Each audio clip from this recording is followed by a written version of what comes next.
Want to replace the circuit board in your vacuum cleaner? With these steps, you'll have it fixed in no time. What do you need?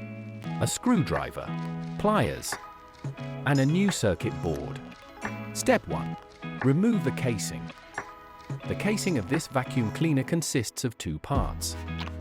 The parts can be removed by unscrewing all the screws. First, remove the upper part. Then remove the lower part.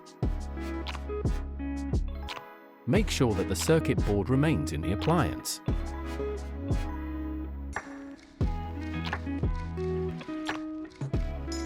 Step 2. Remove the old circuit board. To remove the circuit board, you must first disconnect the cables to the motor and the cord reel.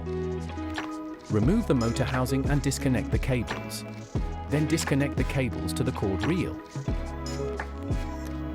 You can now remove the old circuit board.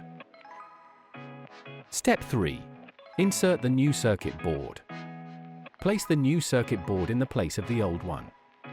You can now use pliers to reconnect the cables in the correct place.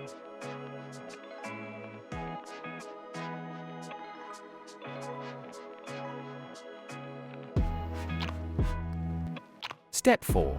Replace the casing. First, replace the lower part of the housing and make sure that the circuit board is pressed firmly into the correct position. When replacing the upper part, make sure that the pin of the on/off button fits correctly into the recess of the circuit board. This prevents damage and ensures that the button functions properly. When everything is in place, tighten all screws securely.